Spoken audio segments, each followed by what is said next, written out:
Hi friends, welcome to this nice channel Edu classes double slash.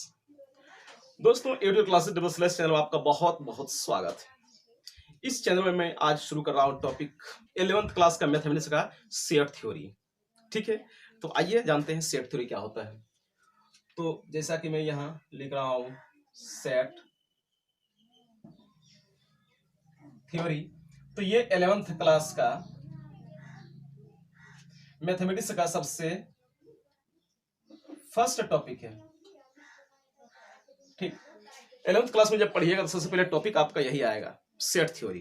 ठीक है, तो आज हम इसके बारे में पूरा डिटेल से जानेंगे बढ़िया से कि क्या है सेट थ्योरी, इसका डिफिनेशन क्या है और ये कैसे काम करता है। ठीक है, तो आइए सेट थ्योरी का सबसे पहले हम डिफिनेशन लिखना चाहते हैं। Definition A well defined collection of objects is called a set। ठीक है फ्रेंड्स, तो ये आपका डिफिनेशन हो गया।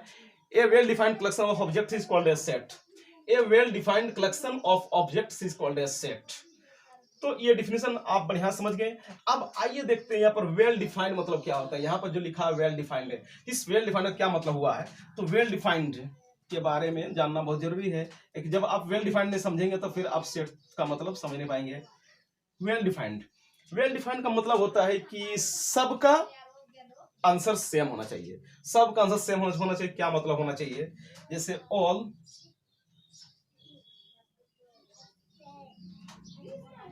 All persons same answer.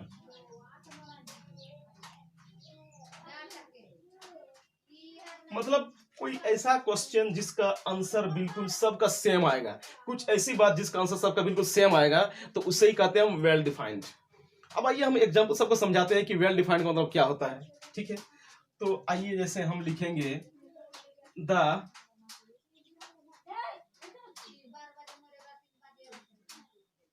Collection of vowels in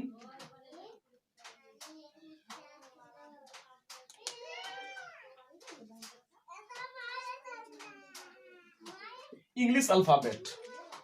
the collection of vowels in English alphabet. In English alphabet में vowels का collection.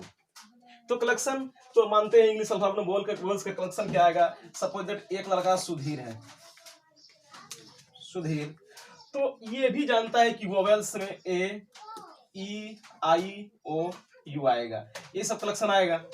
ठीक है, और एक लड़का दूसरा अगर हम लेते हैं रमेश, तो रमेश का भी जवाब यही होगा ए ई आई ओ यू, क्योंकि इंग्लिश में वोवेल्स यही 5 होता है, ए ई आई ओ यू, इसमें भी ए ई आई ओ यू। तो हमने यहाँ कहा कि वेल डिफाइंड का मतलब होता है कि सभी आदमी यानी सभी पर्सन का आंसर सेम होना चाहिए। तो देखिए सुधीर ने भी ए ई आई ओ यू कहा, इसने भी, रमेश ने भी ए ई आई ओ यू कहा। यानी किसी भी इंसान को अगर हम पूछे कि इंग्लिश अल्फाबेट में वोवेल्स कितने होते हैं, तो बोले 5। तो बोले कौन कौन, ए ई आई ओ यू। तो इसी को कहते हैं वेल डिफाइंड। ठीक है, तो ये वेल डिफाइंड है the collection of vowels in English alphabet. तो इसमें क्या क्या आएगा कलेक्शन में, ए ई आई ओ यू, तो ये सब, तो ये भी एक सेट होगा। ठीक है, तो ये एक सेट का डिफिनेशन है। ठीक है फ्रेंड्स, तो अब हम और डिफिनेशन लेते हैं आगे। एग्जांपल, ये समझ में आ गया आपको, सभी का आंसर सेम होना चाहिए, उसी को हम वेल डिफाइंड बोलते हैं। अब दूसरा लेते हैं।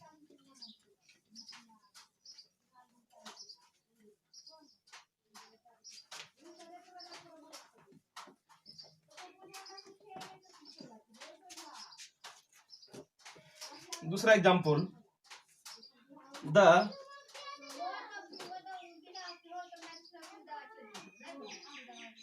Collection of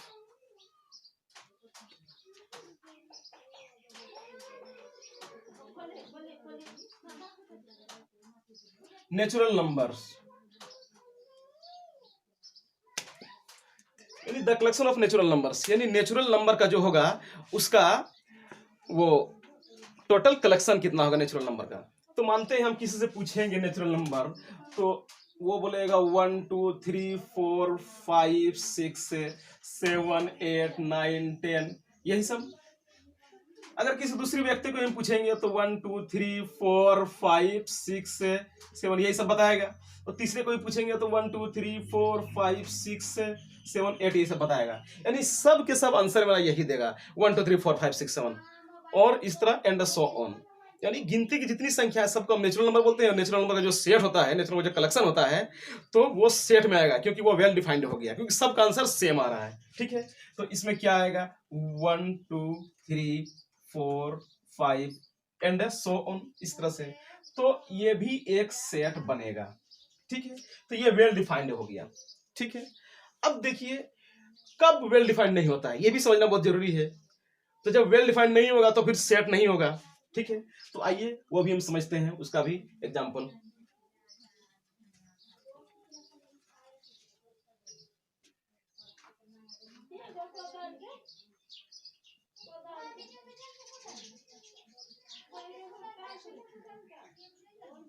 not well defined, जब नॉट वेल डिफाइंड होगा तो नॉट ए सेट, सेट नहीं होगा। ठीक है, मतलब वेल डिफाइंड होता है जब ऑब्जेक्ट्स वेल डिफाइंड होता है तभी सेट होता है, लेकिन अब not well defined, well defined नहीं होगा तो फिर सेट नहीं होगा। तो आइए उसके एग्जांपल समझते हैं कि कब सेट नहीं होगा। जैसे लिखते हैं the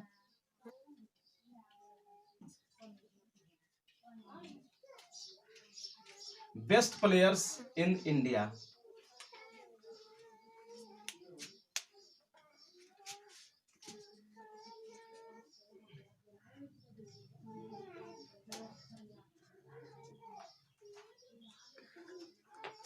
the collection of the best players in India, यानी भारत में सबसे अच्छे प्लेयर्स का कलेक्शन, वो क्या होगा। तो आइए, कोई जैसे मानते हैं किसी को हम बोलेंगे तो वो आपका विराट कोहली बोल सकता है, कोई राहुल द्रविड़ बोल सकता है, कोई सचिन बोल सकता है, कोई धोनी बोल सकता है। तो ये किसी एक का आंसर आ गया। अब कोई अब दूसरा अंजिक्य रहाणे बोल सकता है, कोई सौरभ तिवारी बोल सकता है, यानी सब का आंसर अलग अलग होगा। तो मैं मानता हूं कि ये जो है ना ये वेल डिफाइंड नहीं है। क्यों? क्योंकि सब का आंसर अलग लगाएगा। कोई गांगुली बोल रहा है, कोई सचिन बोल रहा है, कोई विराट कोहली बोल रहा है, ये इसको बेस्ट प्लेयर मार रहा है, कोई अंजिक रहाणे बोल रहा है, कोई सौरभ तिवारी बोल रहा है, कोई आशीष नेहरा बोल रहा है, सबका अलग लगा रहा है। तो ये वेल डिफाइंड नहीं हुआ। ठीक है ना, तो ये नॉट ए सेट होगा। ठीक है फ्रेंड्स, यानी जब वेल डिफाइंड होगा तभी सेट होगा, और वेल डिफाइंड नहीं होगा तो बिल्कुल ये सेट नहीं होगा। ठीक है, समझ में आ गया। अब दूसरा एग्जांपल और लेते हैं हम। देखिए the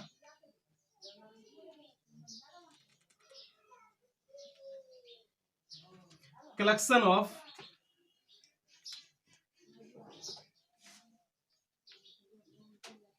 best actors in India, यानी भारत में सबसे अच्छे एक्टर कौन कौन है। ठीक है, तो देखिए एग्जांपल अगर हम किसी को पूछेंगे तो कोई अजय देवगन बोल सकता है, कोई सलमान खान बोल सकता है, कोई आमिर खान बोल सकता है। तो ये, और फिर कोई दूसरे व्यक्ति को पूछेंगे तो वो ऋतिक रोशन बोल सकता है, शाहरुख खान बोल सकता है, आमिर खान बोल सकता है।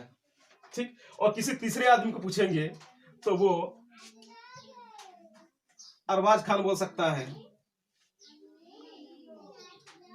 इरफान खान बोल सकता है, ऋषि कपूर बोल सकता है, रणबीर कपूर बोल सकता है। तो इसी तरह सबका आंसर अलग अलग होगा। तो अलग अलग आंसर होगा तो वो नॉट डिफाइंड होगा, मतलब वेल डिफाइंड नहीं होगा, इसलिए वो सेट नहीं होगा। तो the collection of best actors in India, ये आपका सेट नहीं होगा, not a set, not a set. तो समझ में आ गया, जब वेल डिफाइंड होगा तभी सेट होगा, और वेल डिफाइंड नहीं होगा तो सेट नहीं होगा। ठीक है फ्रेंड्स, तो ये था सेट कब होगा और कब नहीं होगा, और सेट का डिफिनीशन आप समझ में आ गया आपको। ठीक है, तो अब हम यहां से आगे चलते हैं।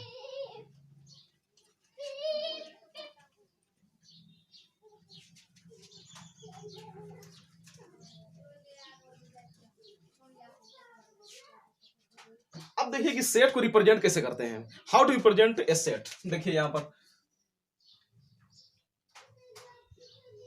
How to represent a set, यानी सेट को रिप्रेजेंट कैसे करते हैं। सेट को रिप्रेजेंट करने के दो तरीके हैं। वो क्या क्या तरीके हैं, आइए हम आपको बताते हैं। सबसे पहले है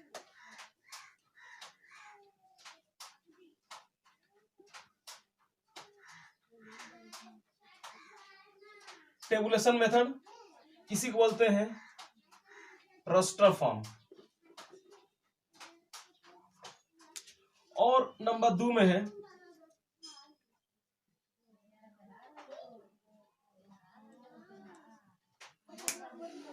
सेट बिल्डअप फॉर्म, इसी का दूसरा नाम है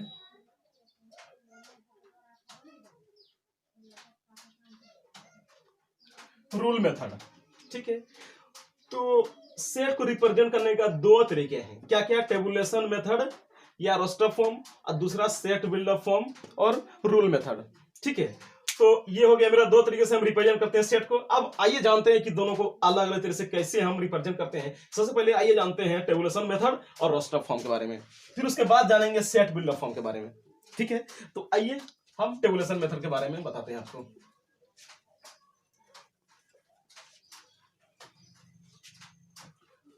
tabulation form,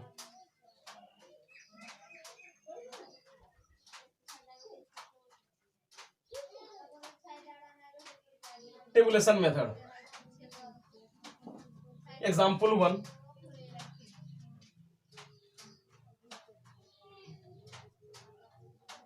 the collection of all natural numbers is a set। अरे हम तो जानते हैं कि नेचुरल नंबर का जो कलेक्शन होता है वो सेट होता है। ठीक है, तो अब कैसे रिप्रेजेंट करते हैं, तो इसका 1 2 3 4 5 एंड सो ऑन, ये सब जो आता है यही तो कलेक्शन है नेचुरल नंबर का आता है, ये तो सेट है। अब सेट को हम ऐसे करली ब्रैक्स में हम इसको लिखते हैं, करली ब्रैक्स में इसको कुछ नाम देते हैं, जैसे ए। ठीक है, मैं आपको बता दूं, जो सेट होता है उसको कैपिटल लेटर से डिनोट करते हैं, यानी sets are denoted by capital letters. कोई भी सेट होगा उसको हम कैपिटल लेटर से डिनोट करेंगे, जैसे A B C D E F, इस तरह से। तो ये इस तरह से टेबुलेशन मेथड का एग्जांपल हो गया। अब एग्जांपल नंबर 2 आते हैं। Example number 2, the collection of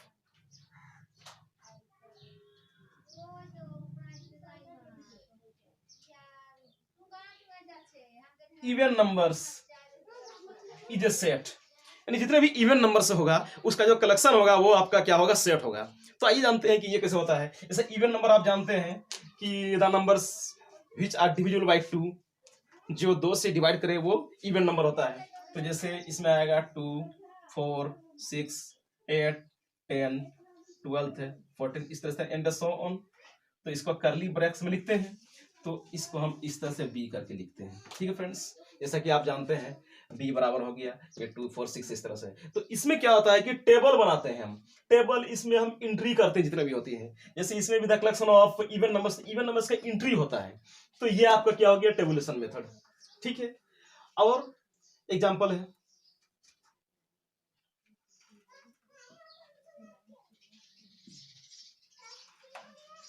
example 3, और हम एग्जाम्पल दे सकते हैं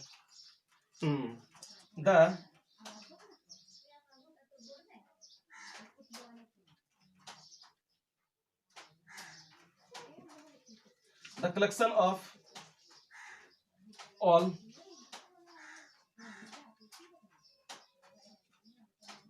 सब्जेक्ट्स इन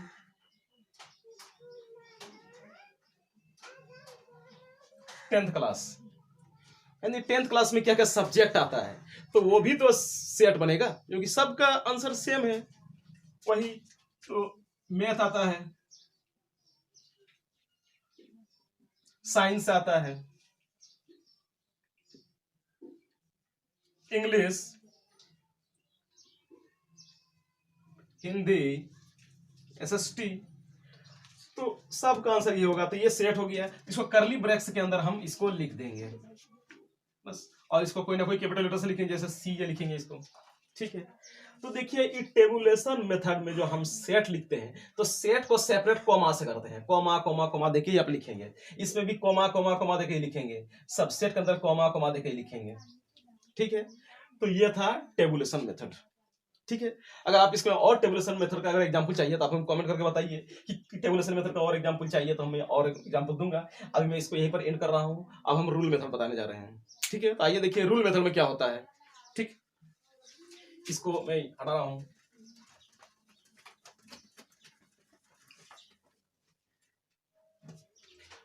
रूल मेथड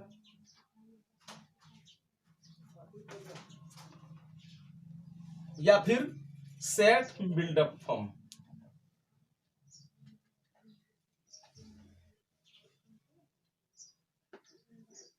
तो इसमें क्या होता है कि वो आपको सेट रूल में दिया रहा है, कुछ रूल दिया रहेगा, उसमें आपको सेट को टेबल बनाना है, ठीक है। जैसे हम एक सेट लिखते हैं, जैसे a बराबर x सच दैट x बराबर n square, comma n belongs to n। तो इस तरह मेरा दिया है, तो ये रूल मेथड में दिया हुआ है, यानी इसको आप टेबुलेशन मेथड में बनाना है, इनको लिस्ट करना है, ठीक है। तो देखिए a equal to x such that, इसको सच दैट पढ़ते हैं, जब इस तरह दो टाइप करेंगे इसको सच दैट पढ़ते हैं, a बराबर x such that x equal to n n square comma n belongs to n। तो n जो है नेचुरल नंबर का सेट को n बोलते हैं, set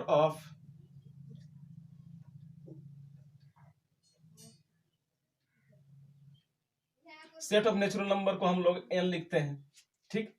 set of whole number, जितने भी होल नंबर सभी का सेट को हम कैपिटल W लिखते हैं। अ सेट ऑफ इंटीजर्स, जितने भी इंटीजर होता है सेट का उसको z लिखते हैं या फिर i से लिखते हैं, i या z दोनों चलता है, कभी कभी i भी लिखते हैं, कभी कभी z भी लिखते हैं, और z के बीच में थोड़ा सा कटा हुआ होना चाहिए इस तरह से, ठीक है ना। उसके बाद सेट ऑफ, हाँ तो क्या आपको बताया, the set of natural numbers n, और the set of whole numbers को w से स्विच करते हैं, द सेट ऑफ इंटीजर्स को z और i, ये तो अभी समझ चुके हैं। अब आइए the set of rational numbers को q, कैपिटल Q से लिखते हैं, the set of real numbers को r लिखते हैं, तो इस तरह से लिखा जाता है। तो आप समझ गए the set of natural numbers equal to n, तो इसका मतलब कि हम n बराबर ऐसे लिख सकते हैं, n बराबर 1 2 3 4 5 6 इस तरह चलते चला। तो देखिए यहां पर अगर कोई एक एलिमेंट उठा लेते हैं, हम ये एक एलिमेंट उठाते हैं 1, जैसे 3 तो लिखेंगे 3 बिलोंग्स टू n, इसको क्या पढ़ते हैं 3 बिलोंग्स टू n, यानी 3 नेचुरल नंबर में बिलोंग करता है, यानी 3 इज ए नेचुरल नंबर। तो दोस्तों एक बात आपको और समझा दूं, जो ये सेट होता है 1 2 3 4 5, ये सब जितने भी ये एंट्री होता है इसको एंट्रीज बोलते हैं या एलिमेंट बोलते हैं या मेंबर बोलते हैं। जितने भी एंट्रीज है 3 4 इस सबको एलिमेंट बोलेंगे या फिर मेंबर बोलेंगे, ठीक है ना। तो इसका मतलब 3 बिलोंग्स टू n, या फिर इसको ऐसे लिख सकते हैं 3 इज n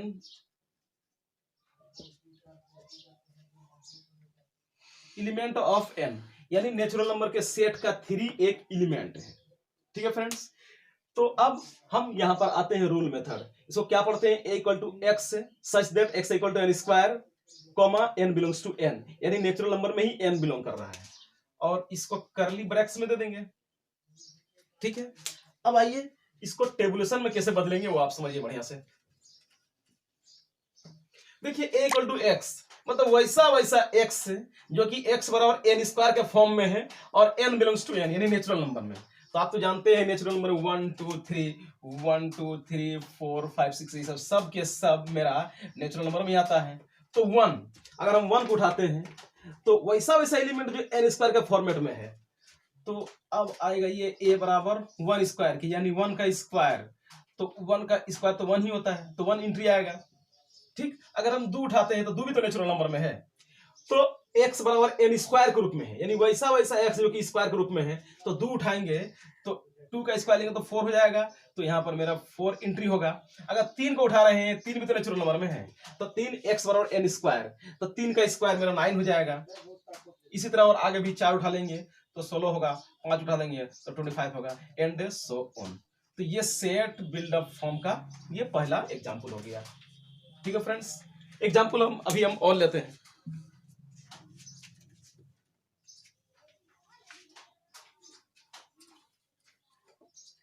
एग्जाम्पल जैसे दूसरा लेते हैं, बी बराबर एक्स सच दैट एक्स बराबर N plus 1 comma N belongs to N, यानी नेचुरल नंबर में ही ऐसा, यानी एन बिलोंग्स टू एन, यानी एन जो है ना नेचुरल नंबर में है, और वैसा वैसा एक्स जो कि X equal to N plus 1 हो जाएगा। ठीक है, तो नेचुरल नंबर में क्या क्या आता है आप तो समझ गए, 1 आता है, 2 आता है, 3 आता है, 4 आता है, 5 आता है, इस तरह। तो इसका कोई भी एलिमेंट उठा लेंगे तो वो n प्लस 1 के रूप का हो जाएगा। ठीक, जैसे 1 उठाते हैं तो 1, तो x बराबर n प्लस 1, यानी बराबर n की जगह 1 रखेंगे, 1 प्लस 1 बराबर 2, यानी सबसे पहले यहाँ 2 हो जाएगा। अगर 2 उठाते हैं 2, तो फिर x बराबर n प्लस 1, यानी 2 प्लस 1 बराबर 3, यानी जिस जिस एलिमेंट को उठाते हैं उससे एक आगे बढ़ जाता है, यानी एक ऐड होके आता है। तीसरा 2 होगा, 3 होगा, जब 3 उठाएंगे 3 में एक जोड़ेंगे तो 4 होगा, 4 में एक जोड़ेंगे 5 होगा, 5 में जोड़ेंगे 6 होगा, फिर 7 होगा, 8 होगा, इस तरह मेरा चलते चलेगा। तो ये सेकंड एग्जांपल हुआ, समझ में आ गया। अब इसका और एग्जांपल लेते हैं आगे।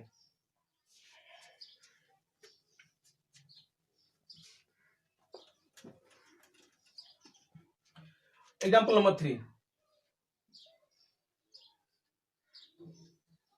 बी बराबर एक्स, वैसा वैसा एक्स जो कि एक्स बराबर एन स्क्वायर के फॉर्मेट में आएगा, और एन जो है वो एन बिलोंग्स टू एन और एन लेस देन 10। तो इसमें कंडीशन है कि N belongs to natural number होना चाहिए और एन 10 से कम भी होना चाहिए, और वैसा वैसा एलिमेंट होगा जो कि उसका स्क्वायर में आएगा। तो नेचुरल नंबर 10 से कम क्या क्या होगा, 1 2 3 4 5 6 7 8 9, इतने तो होगा नेचुरल नंबर। ठीक है, और बोलता है वैसा ऐसा एलिमेंट जो कि उसका स्क्वायर में होना चाहिए, तो सबका स्क्वायरिंग हो जाएगा। जैसे 1 का स्क्वायर 1 होता है, 2 का स्क्वायर 4, 3 का स्क्वायर 9, 4 का स्क्वायर 16, उसी तरह सब में यहाँ बैठ जाएगा। तो इम्प्लाइज बी बराबर सब लिस्ट कर देते हैं, 1 4 9 16, 5 के लिए 25 हो जाएगा, 36 49 64 और 81, इतने। क्यों? क्योंकि यहां बोला है n लेस देन 10, यानी नेचुरल नंबर जो होगा वो 10 से कम होगा। तो इतने 1 2 3 4 5 6 7 8 9, तो सबका स्क्वायर ही होगा। तो ये सब सेट मेरा बन जाएगा, ये सेट हो गया। तो ये सेट बिल्डअप फॉर्म का तीसरा एग्जाम्पल और लेते हैं हम।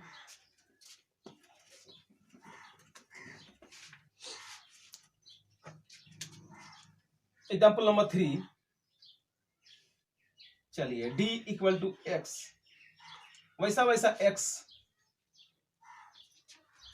जो कि x equal to n by n plus 1 हो जाएगा, comma n belongs to n natural number में, और एक कंडीशन दिया है कि n लेस देन 5, n 5 से कम। तो ये सेट बिल्डअप फॉर्म में है।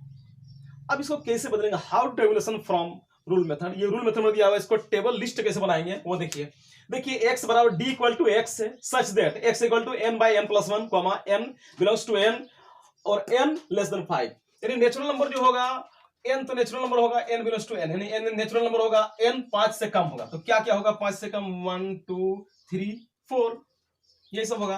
तो अगर n बराबर 1 उठाते हैं तो x और क्या हो जाएगा, n/n+1 यानी 1/1+1 बराबर 1/2 हो जाएगा। अगर आप n बराबर 2 उठाते हैं तो x और क्या हो जाएगा, n/n+1 यानी बराबर 2/2+1 बराबर 2/3 हो जाएगा। यानी जो भी उठाते हैं ऊपर से नीचे एक ज्यादा हो जाता है। तो उस तरह से 1 2 3 4 तक हम करेंगे। समझ में आया होगा आपको। t बराबर 1 उठाते हैं तो नीचे 2 हो जाए क्योंकि एक जुड़ रहा है, फिर 2 उठाएंगे तो 3 हो जा रहा है, 3 उठाएंगे तो 4 हो जा रहा है, अब 4 उठाएंगे तो 5 हो जा रहा है। तो ये मेरा सेट हो गया। ठीक है फ्रेंड्स, तो ये मेरा रोल मेथड हो गया। अगर आपको और एग्जाम्पल्स चाहिए तो कमेंट बॉक्स में बताइए कि एग्जाम्पल और चाहिए। मैं सेट बिल्डअप फॉर्म का और टेबुलेशन मेथड का दोनों का एग्जाम्पल दूंगा। दोस्तों अगर आपको हमारा चैनल अच्छा लगता है तो हमारे चैनल को सब्सक्राइब करना मत भूलिएगा और अपने दोस्तों को भी सब्सक्राइब कर दीजिएगा। दोस्तों मैं पूरा 11th मैथमेटिक्स का टोटल वीडियो में अपलोड करने वाला हूं, तो आप हमारे जल्दी जल्दी फटाफट हमारे चैनल को सब्सक्राइब कर दीजिए और अच्छा लगे तो वीडियो को लाइक कर दीजिएगा और कमेंट भी कर दीजिएगा। ठीक है, मिलते हैं नेक्स्ट वीडियो में, तब तक के लिए गुड बाय।